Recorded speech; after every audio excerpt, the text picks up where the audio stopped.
एक राजा और रानी रहते थे और उनके 12 बच्चे थे और सभी लड़के।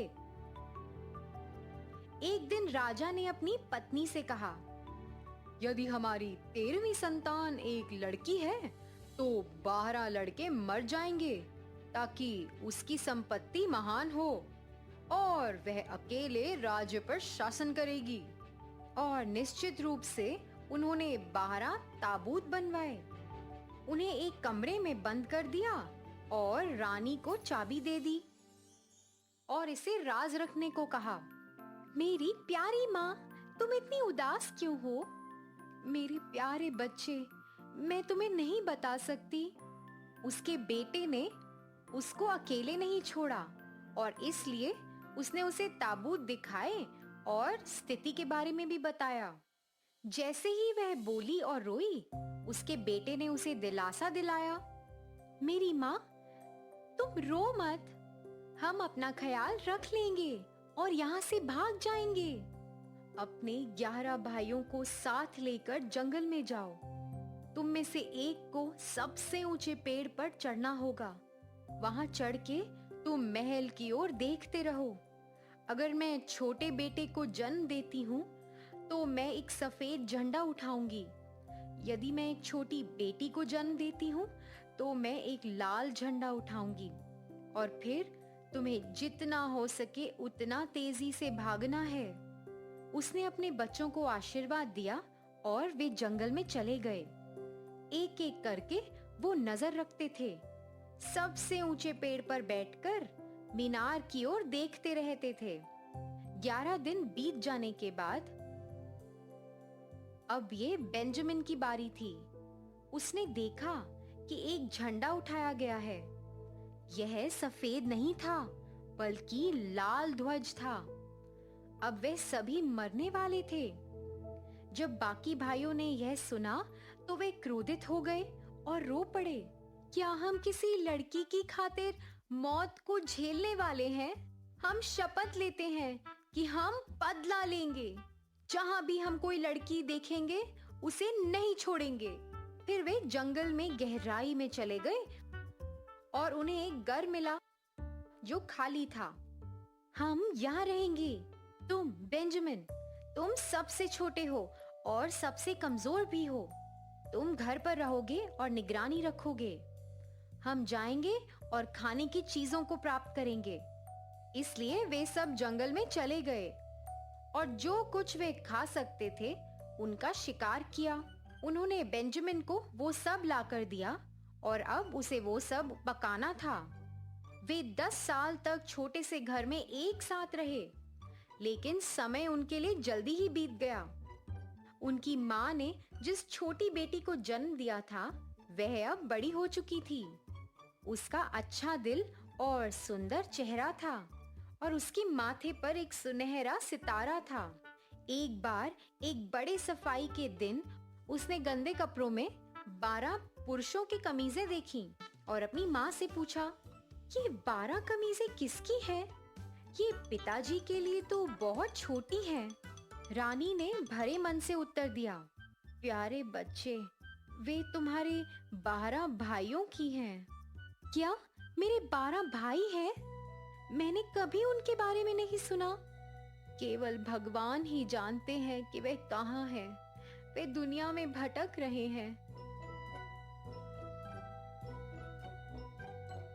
रानी फिर उसे ताबूतों के कमरे में ले गई और उसने उसे बताया कि ये सब कैसे हुआ।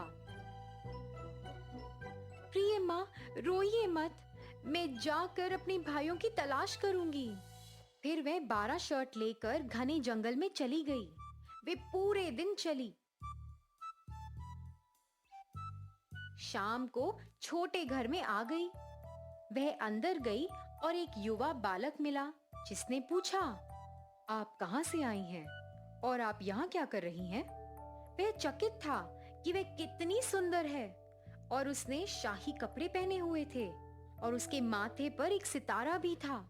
मैं राजकुमारी हूँ और अपने 12 भाइयों की तलाश में हूँ। बेंजामिन ने देखा कि यह उसकी बहन थी और उन्होंने एक दूसरे को गले लगाया। प्रिय बहन, मुझे तुम्हें चेतावनी देनी चाहिए कि हमें लड़कियां पसंद नहीं हैं और हर दिखने वाली लड़की को हम खत्म कर देना चाहते हैं। हाँ मेरे प्यारे भाई, मैं खुशी से मर जाऊंगी अगर इससे आप सभी वापस आ सकते हैं तो। नहीं नहीं, तुम ऐसा नहीं बोल सकती। यहाँ बैठो जब तक बाकी सब नहीं आते। मैं सब ठीक कर दूंगा। उस रात भाई शिकार से लौट आए और बेंजामिन ने उन्हें बताया कि उनकी बहन घर में है और उन्हें उसे नुकसान नहीं पहुंचाना है। उन्होंने उस पर पहले तो विश्वास नहीं किया, लेकिन जब उन्होंने उसे देखा तो वे खुशी से भर गए। वह अब अपने भाइयों के साथ जंगल में रहती थी और घर के कामों में मदद करती थी। उस घर के बगल में एक छोटा सा बगीचा था और उसमें 12 जादुई फूल थे। भाइयों को खुश करने के लिए उसने उन्हें वो 12 फूल देने का सोचा। जैसे ही उसने उन्हें तोड़ा, उसके भाई 12 कौओं में बदल गए और वहां से उड़ गए। घर और बाग भी गायब हो गया।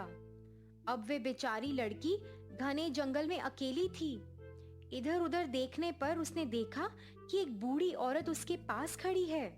मेरे बच्चे, तुमने ये क्या किया? तुमने 12 सफेद फूलों को क्यों तोड़ा? वो तुम्हारे भाई थे और अब वे हमेशा के लिए कौओं में तब्दील हो गए हैं। क्या उन्हें वापस पाने का कोई तरीका नहीं है? नहीं, बस एक ही रास्ता है और ये इतना मुश्किल है कि तुम उसे कभी नहीं कर पाओगी। तुम्हें पूरे 7 साल तक चुप रहना होगा, ना बोलना होगा, ना हंसना।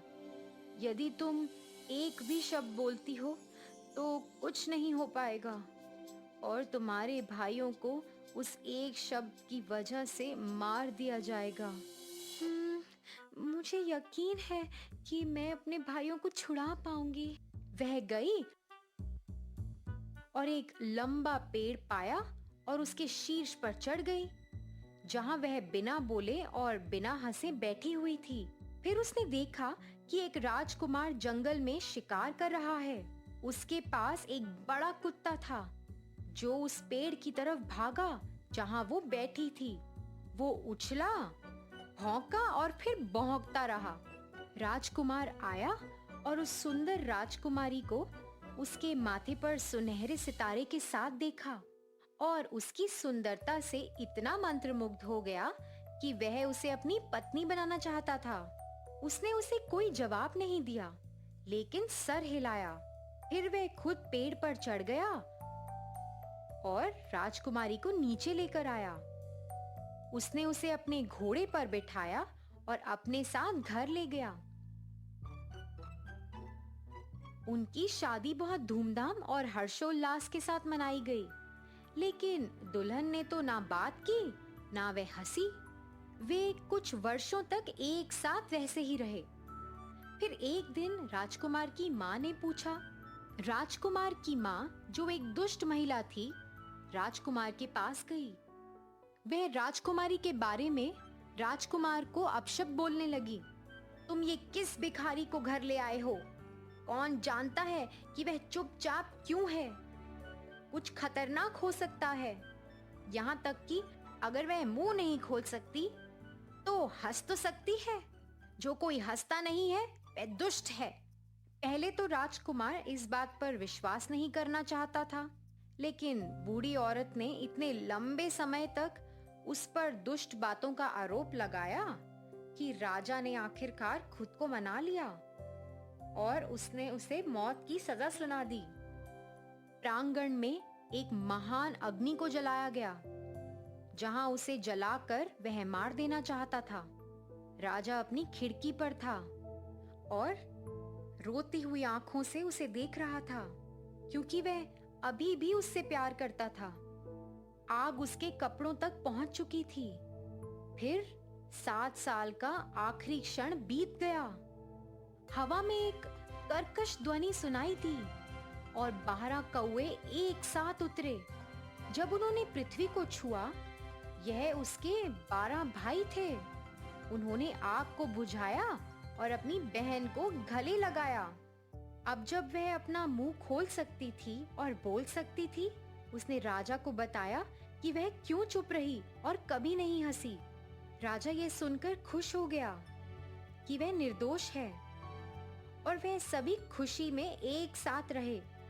दुष्ट सौतेली माँ को अदालत के सामने लाया गया और उबलते तेल में जहरीले सांपों के साथ उसे वहां डाल दिया और फिर वह भस्म हो गई।